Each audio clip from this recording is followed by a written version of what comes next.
Morning பிரேக்ஃபாஸ்ட்டுக்கு ஒன்றுமே special இல்லைங்க. ஆஸ் யூஷுவல் தோசை தான். தோசை ஊற்றிட்டு சட்னி தான் அரைக்கணும். ஸோ வேண்டாம்.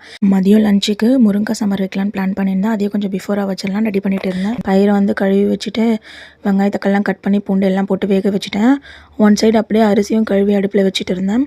ஸோ பயிரும் வெந்துட்டுருக்கு. அதுக்குள்ளே வந்து அத்தை கடையிலேருந்து வெண்டைக்காய் வாங்கிட்டு வந்திருந்தாங்க. அதை கட் பண்ணி போட்டு கூட்டு செஞ்சிடலான்னு கட் பண்ணி கொஞ்சமாக தண்ணி சேர்த்துட்டு அதுவே கொஞ்சம் வெண்டைக்காய் தண்ணியாக தான் இருக்கும்.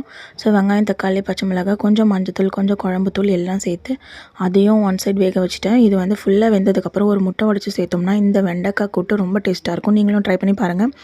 பயிரும் அதுக்குள்ளே வெந்துடுச்சு. ஸோ அதை எடுத்து கடைஞ்சிக்கிட்டேன். இந்த பிளெண்டரால் கடையும் போது ரொம்பவே ஈஸியாக இருக்குது. இந்த பிளெண்டரை நான் போத்தீஸில் தான் வாங்கியிருந்தேன். உங்களுக்கு பிடிச்சுன்னா நீங்களும் ட்ரை பண்ணி பாருங்கள். முருங்கா சாம்பார் பிடிச்சவங்க இந்த வீடியோக்கு ஒரு லைக் போட்டுருங்க. ஃப்ரிட்ஜில் மீன் மசாலா போட்டு வச்சுருந்தது இருந்துச்சு. அதை எடுத்து ஃப்ரை பண்ணிக்கலான்னு வச்சுட்டேன். அப்படியே நமக்கு வெண்டைக்காவும் வெந்து வந்துருச்சு.